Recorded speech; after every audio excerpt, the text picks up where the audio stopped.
လဲချာမဲဆန္ဒနယ်မှဦးဆိုင်စိန်ဝင်းမေးမြန်းမှုဖြစ်ပါတယ်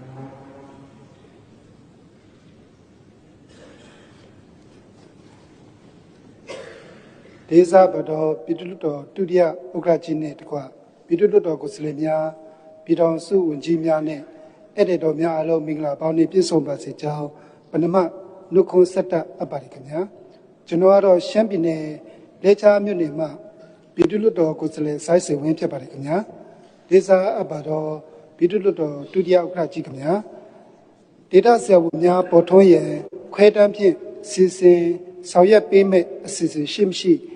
14နှစ်မေခွန်းကိုမေးမြန်းတော်မူဖြစ်ပါတယ်ဒေသအပ်ပါတော့ပြည်သူ့တော်ဒုတိယဥက္ကဋ္ဌကြီးခင်ဗျာယခုလက်ရှိပညာရေးဌာန၏တက္ကသိုလ်ဝန်ထမ်းအမတ်တီဆရာဝန်ပွဲများရရှိရန်ကတ်တက်ချက်အမတ်များရှိနေတာကြောင့်ဒေသဆရာဝန်များပေါ်ထွန်းရန်အခွင့်အလမ်းများကိုခဲရစ်စေခဲ့ပါတယ်တချို့သောအထက်တန်းကျောင်းသူကျောင်းသားများသည်ဆရာဝန်ဖြစ်နိုင်သည့်စေတက္ကသိုလ်ကိုစိတ်ဝင်စားပေမဲ့စေတက္ကသိုလ်တက်နိုင်မည့်အခွင့်အရေးကိုအကြောင်းအမျိုးမျိုးကြောင့်ကန့်တက်ချက်များရှိတာကြောင့်ဆရာဝန်ဖြစ်ရန်ဝါဒနာပါပေမဲ့တက္ကသိုလ်ဝန်ထမ်းအမတ်ကန့်တက်ချက်များကြောင့်အခွင့်အရေးရှုံးခဲ့တာတွေလည်းရှိပါတယ်ဝါဒနာပါတီကိုဝါဒနာအရအလုတ်ခွင်တွင်ဝေရောက်လောက်ကိုင်နိုင်ခွင့်အခွင့်အလမ်းဖွင့်ပေးရန်လိုအကြောင်းတုံးတက်မြင်မိပါတယ်ခင်ဗျာဝါဒနာနဲ့အတတ်ပညာတွန်တွဲပြီးအလုတ်ခွင်တွင်ဝေရောက်လောက်ကိုင်နိုင်ခွင့်ရရှိပါကလုပ်ငန်းခွင်တွင်ပုံမှုထိရောက်အောင်မြင်နိုင်ဒီကိုလည်းယူသားစွာဖြင့်တုံးတက်မြင်မိပါတယ်ခင်ဗျာယခုလက်ရှိကျန်းမာရေးဌာနမှလစ်လက်နေသည့်ဆရာဝန်နေရာများကိုလည်းအမြတ်ဆုံးပြန်လည်ဖြစ်စည်းပေးနိုင်မည့်နည်းလမ်းတစ်ခုလည်းဖြစ်ပါတယ်တို့ဖြစ်ပါ၍ကျွန်တော်မြင်မြတ်လို့ဒီမှာစေချောင်းတက်နိုင်မည့်အခွင့်အလမ်းဖြစ်စေရန်တက္ကသိုလ်ဝန်ထမ်းအမတ်ကိုပြန်လည်တုံးတက်ကဆရာဒေတာဆရာဝန်များပေါ်ထွန်းစေရန်ခရိုင်မြို့နယ်အလိုက်ခွဲတမ်းဖြင့်စေချောင်းတက်နိုင်မည့်အခွင့်အလမ်းဖွင့်ပေးရန်မူဝါဒရေးဆွဲပေးရေးအစီအစဉ်ရှိမရှိကိုပြည်သူ့တော်ဥက္ကဋ္ဌဒုတိယဥက္ကဋ္ဌကြီးမှတစ်ဆက်လေးစားစွာဖြင့်မေးမြန်းတင်ပြအပ်ပါတယ်ခင်ဗျာကျေးဇူးတင်ပါတယ်ခင်ဗျာပညာရေးဝန်ကြီးဌာနကဖြေကြားရန်ဖြစ်ပါတယ်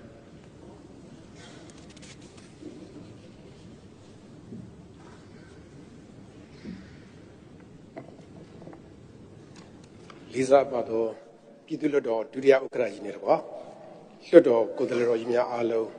ကိုယ်စိတ်နှပြကျန်းမာချမ်းသာကြပါစေကြောင်းဥစွာပထမနှုတ်ခွန်းဆက်သပါတယ်ကျွန်တော်ကတော့ပညာရေးဝန်ကြီးဌာနဒုတိယဝန်ကြီးဒေါက်တာဇော်မြင့်ဖြစ်ပါတယ်ခင်ဗျာဒေချာမဲဆန္ဒနယ်ပြည်သူ့လွှတ်တော်ကိုယ်စားလှယ်စိုင်းစိန်ဝင်းဤမေခွန်းနဲ့ဆက်လျင်းပြီးကျန်းမာရေးဝန်ကြီးဌာနရဲ့ဖြေကြားချက်နဲ့ပေါင်းစပ်ညှိနှိုင်းပြီးပြန်လည်ဖြေကြားတော်ခင်ပြုပါခင်ဗျာ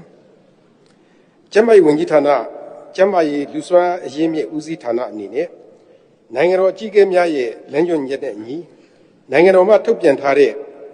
ဒေသစီခန်းစားခွင့်ရှိပြီးတွာလာရေးနဲ့လူငွေခက်ခဲတဲ့ဒေသများနှင့်ကိုယ်ပိုင်အုပ်ချုပ်ခွင့်ရဒေသ6ခုဖြစ်တဲ့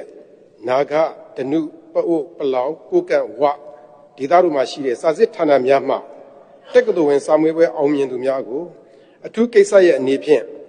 စေတက္ကသိုလ်များသို့တယောက်ခွင့်ပြုနိုင်ရေးအတွက်နိုင်ငံပိုင်သတင်းစာများမှ၎င်း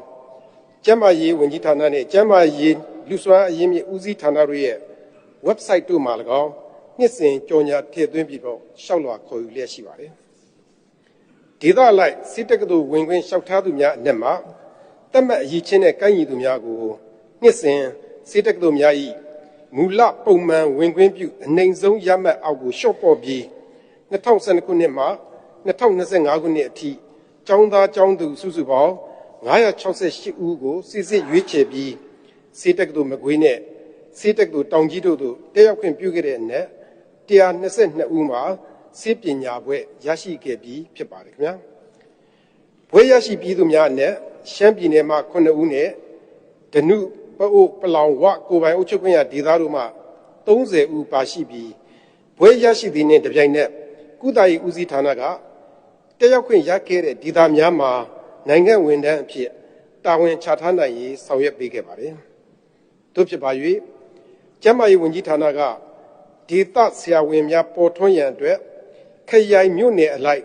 ခွဲတမ်းသတ်မှတ်၍မရဘဲဒေသအလိုက်လျှောက်ထားမှုတယောက်ခွင့်ရရှိခဲ့မှုတာဝန်ထမ်းဆောင်မှု လက်ထောက်ဆရာဝန်လွတ်လပ်မှုအပေါ်မူတည်ပြီးဝေးလံခက်ခဲသောဒေသများနဲ့ကိုယ်ပိုင်အုပ်ချုပ်ခွင့်ရဒေသများရှိစာစစ်ဌာနများမှတက္ကသိုလ်ဝင်စာမေးပွဲအောင်မြင်သူများကိုမူလပုံမှန်ဝင်ခွင့်ပြုအနိုင်ဆုံးရမှတ်အောက်ကိုလျှော့ပေါ်ပြီးစစ်တက္ကသိုလ်တက်ခွင့်ပြုရေးစီစဉ်ဆောင်ရွက်ပေးလျက်ရှိပါကြောင်းရှင်းလင်းဖြေကြားပါတယ်ခင်ဗျာအားလုံးကျေးဇူးတင်ပါတယ်ခင်ဗျာ